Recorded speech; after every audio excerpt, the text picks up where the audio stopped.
O ex-presidente Jair Bolsonaro participou do programa Pânico da Jovem Pan quando foi questionado se tem medo de ser preso. Bolsonaro respondeu que, embora não tenha cometido qualquer crime, uma prisão é possível no contexto de arbitrariedades que o Brasil atravessa. O ex-presidente disse: preso por quê? Só se for na própria arbitrariedade, o que não é novidade aqui no Brasil. Nós temos umas 300 pessoas presas no momento. Eu tenho 3 pessoas ligadas diretamente a mim presas: Coronel Cid, Capitão Cordeiro e Sargento Max. E não cabe prisão preventiva para eles. Tanto é que na época da prisão o Ministério Público foi contrário à prisão. O ex-presidente relatou que na semana passada houve um novo pedido pela liberdade de seus assessores e o Ministério Público foi favorável, mas o ministro Alexandre de Moraes negou, alegando que livres eles poderiam combinar depoimentos. Bolsonaro disse: então, arbitrariedade não nos falta, como no caso do dia 8 de janeiro, onde se bateu um recorde, mais de 1.000 pessoas presas no mesmo dia. Bolsonaro ironizou as narrativas de que é necessário buscar financiadores dos atos. Ele disse: oh meu Deus do céu, que financiador! O próprio ministro da Defesa disse que quem fez os atos de vandalismo não foi o nosso pessoal, que nunca tocou fogo em uma lata de lixo, nunca quebrou uma vidraça ao longo desses anos, desde 2013, quando a direita ia para a rua, o comportamento era simplesmente exemplar. Tanto é que os Black Blocs acabaram até se infiltrando e com o tempo ficaram de fora desses movimentos porque viram que não tinha espaço para eles. O ex-presidente retomou: prisão por quê? Quem iria dar um golpe? Que golpe é esse num domingo? Um golpe tem objetivo, tem conspiração, tem a sociedade envolvida, tem forças armadas, tem tudo envolvido. O que tinha envolvido nesse 8 de janeiro? Nada. Bolsonaro questionou. E aquela velha pergunta, né? Quem ganhou e quem perdeu com isso? Perdeu a nossa direita. Mas graças ao conhecimento deles, se mantendo unidos, se informando, nós fomos ganhando força. Bolsonaro explicou que cidadãos comuns estão presos e questionou: tem avô, avó, chefe de família, e se fala em democracia no Brasil? Ah, pelo amor de Deus! Pelo amor de Deus, isso não é democracia nem aqui nem na China, né? O ex-presidente comentou: mas tudo bem, vai enfrentando esses problemas, serve isso tudo como uma vacina para todos nós. O que está em jogo? Não sou eu, não são vocês que estão me entrevistando agora. É o futuro do nosso país. E tem certas coisas que depois que você ultrapassa aquela linha, não volta mais. O ex-presidente comentou declarações recentes de Lula, que disse ter orgulho de ser chamado de comunista e admitiu que sempre combateu a família e os valores. Bolsonaro acrescentou: faltou falar da propriedade privada, que é uma grande verdade que ele nunca teve qualquer amor ou respeito para com a propriedade privada. Bolsonaro relatou que em sua estadia nos Estados Unidos conversou com muita gente e ouviu relatos de que há muito capital brasileiro indo para lá e muitos brasileiros comprando propriedades na Flórida, em especial desde o segundo turno das eleições. O ex-presidente comentou: o povo está com medo. E as ditaduras, né? A ditadura light agora, aquela democrática, que a gente viu algumas pessoas discutindo sem o devido respeito e profundidade, começa assim. Quando vê, você está amarrado, não consegue fugir mais dela. E o Brasil, infelizmente, está nesse caminho.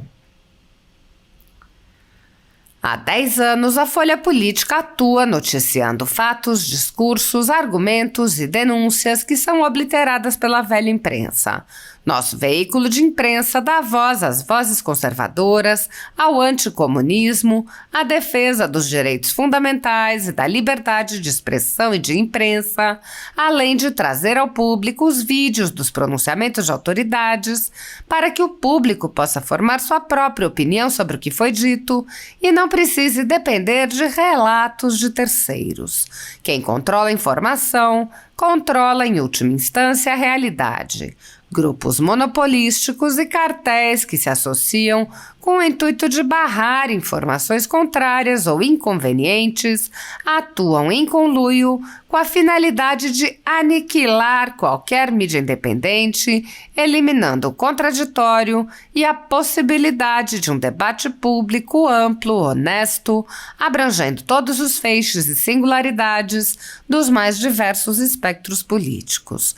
Controlando as informações, o cartel midiático brasileiro tenta excluir do debate e, em última instância, da vida pública, os conservadores e os veículos que dão voz a essas pessoas.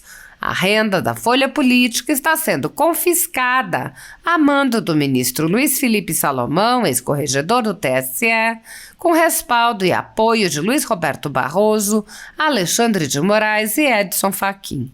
A decisão confisca de forma indiscriminada todas as receitas advindas do YouTube, indicando claramente que a intenção não é a de excluir conteúdos específicos, mas sim de calar o canal e eliminar o jornal. Há mais de 24 meses, toda a nossa renda é retida sem qualquer justificativa jurídica. Se você apoia o trabalho da Folha Política e pode ajudar a evitar que o jornal seja fechado, doe qualquer valor à empresa Raposo Fernandes por meio do Pix, cujo QR Code está visível na tela, ou por meio do código ajude@folhapolitica.org. Caso não utilize Pix, há a opção de transferência bancária para a conta da empresa Raposo Fernandes, disponível na descrição deste vídeo e no comentário fixado no topo. Há 10 anos, a Folha Política vem mostrando a realidade da política brasileira e quebrando barreiras do monopólio da informação. Com a sua ajuda, poderá se manter firme e continuar a exercer o seu trabalho. Pix ajude@folhapolitica.org.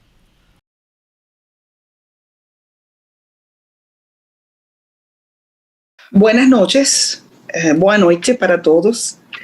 É uma honra para mim estar aqui nessa palestra com meu amigo, o professor Marcelo Suano, que eu conheci pela mídia.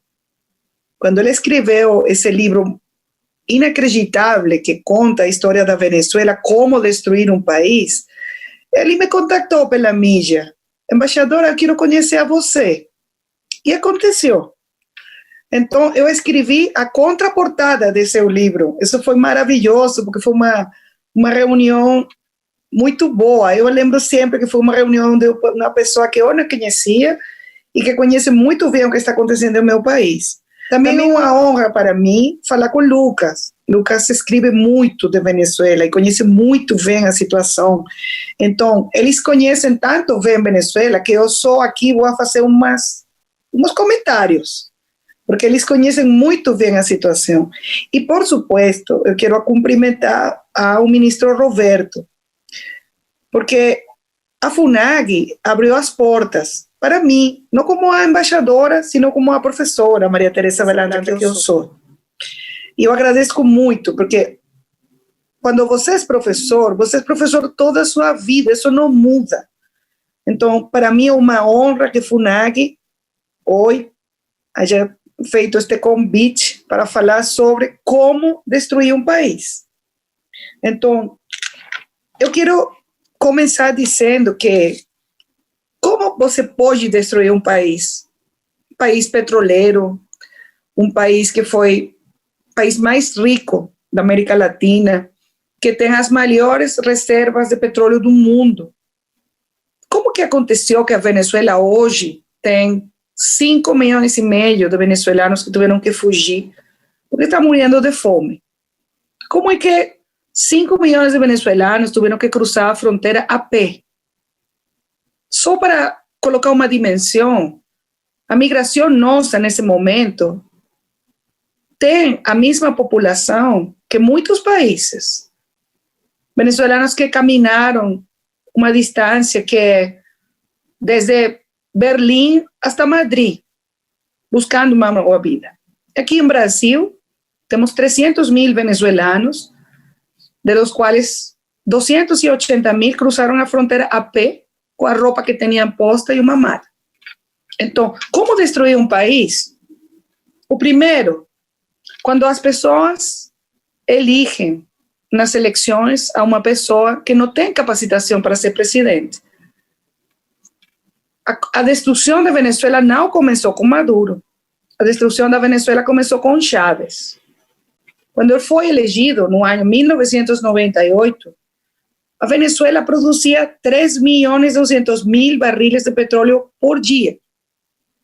3.200.000 barriles de petróleo por dia.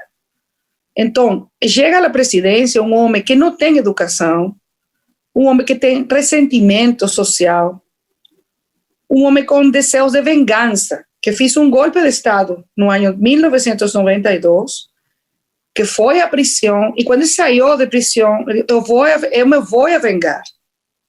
Isso foi o fato, eu me vou a vingar. E como aconteceu? Ele destruiu nosso país. Então, a primeira coisa é, se você quer destruir seu país, tem que eleger uma pessoa com as características que tive Chávez. E depois, votar por um sucessor que é pior que Chávez. A segunda coisa que aconteceu foi que nessa quantidade de dinheiro, só pode imaginar, saca uma conta. 2013, o barril de petróleo, $110, $120 por barril. Se você tem 3.200.000 barriles, é uma conta fácil. Imagina quanto dinheiro entrou nas contas da Venezuela. Você pode acreditar que hoje a Venezuela não tem energia elétrica, não tem água, não tem comida. A gente está morrendo de fome. Com essa quantidade de dinheiro que ingressou às contas do governo venezuelano, o que fez o Chávez? A primeira coisa que fez foi expropriar as terras produtivas. O primeiro que aconteceu, as melhores fazendas, as melhores, as mais produtivas, não, agora não são de seus donos, são de nosso governo. Vamos expropriar.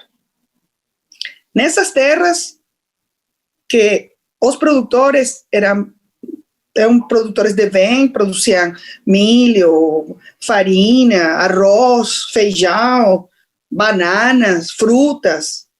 Tudo isso acabou. Porque eles expropriaram as terras para dividir as terras entre as pessoas e ninguém fez um investimento, ninguém fez um mantenimento, ninguém fez uma capacitação para as novas pessoas. Então, essas terras foram arrasadas. A segunda coisa que ele fez foi despedir, votar, sair de 20.000 empregados da indústria petroleira. Isso aconteceu no ano 2002. Um dia ele decidiu sair de 20.000 profissionais, engenheiros petroleiros, geologistas, pessoas que tinham toda a sua vida fazendo um trabalho maravilhoso, porque a Venezuela foi a segunda indústria petroleira mais importante no mundo. Então, se você quer destruir uma indústria petroleira, o primeiro que tem que fazer é sair das pessoas profissionais e colocar nesses postos amigos ideológicos, pessoas do partido político do presidente que não têm capacitação para fazer o que a indústria petroleira faz, que é produzir petróleo. Essa foi a segunda coisa que ele fez, expropriar as terras produtivas, colocar pessoas sem capacitação na indústria petroleira e começar a fazer convênios com governos não democráticos. O primeiro que tem que chamar a atenção de vocês é que no ano 2001, Chávez visitou Saddam Hussein no meio das sanções contra Saddam Hussein pela guerra de Iraque. E ele foi a fazer acordos com ele, com o governo iraniano, com o governo de Coreia do Norte, com Cuba, com governos não democráticos. Então, tem uma terceira opção, como destruir um país, fazer convênios com governos não democráticos. A quarta coisa que ele fez foi entregar nossa soberania, nossas forças armadas, nossa inteligência e nossa companhia para fazer documentos, identificação, aos cubanos. Chávez fez um convênio com Cuba e ele entregou tudo o que é nossa identificação, registros, cartórios. Hoje, a Venezuela, se você vai vender um apartamento, ou se você vai vender um carro, os cubanos têm controle desses documentos. Aí tem uma quarta coisa, entregar a soberania a um governo estrangeiro. E Chávez abriu as portas para os cubanos, primeiro, e depois para outros, russos, chinos, iranianos. A outra coisa que você tem que fazer para destruir um país é regalar o dinheiro que não é sujo. Chávez recebeu tanto dinheiro, foi como quando você ganhou a loteria. Então, ele decidiu repartir o dinheiro entre os amigos. Quando você precisa, Evo Morales, aqui tem dinheiro. Quando você precisa, Rafael Correa, aqui tem. Eu te vou regalar um helicóptero. Ele regalou helicópteros das Forças Armadas aos amigos. Você regala as coisas que são suas, você não regala um patrimônio nacional. Ele fez isso. Ele fez isso. Regalou nosso dinheiro, o dinheiro dos venezuelanos, o dinheiro de PDVSA. Regalou. E também fiz uma estrutura burocrática de corrupção para beneficiar as pessoas que trabalhavam com ele, que isso foi CADIV, Comissão de Administração de Divisas. Se você precisava importar uma caneta, você precisava importar um quaderno, um livro, um carro, você tinha que passar por uma empresa administrada pelo governo e ele decidia, você tem dólares, você não tem. Aí ocorreu o maior acto de corrupção de nossa história. Outra coisa que você tem que fazer para destruir o país é administrar mal. E eles administraram muito mal os recursos porque eles regalaram, donaram e se corromperam.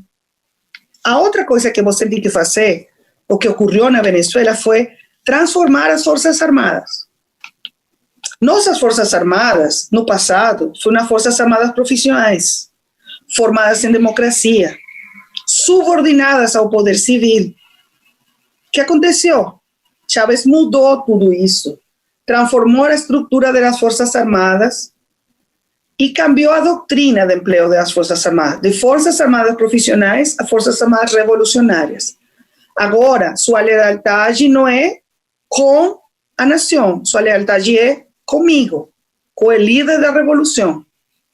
Quando você tem todos esses elementos e também tem um controle total das instituições, Chávez tive controle do Tribunal Supremo de Justiça, da Assembleia Nacional, da Contraloria, Procuradoria, Direitos Humanos.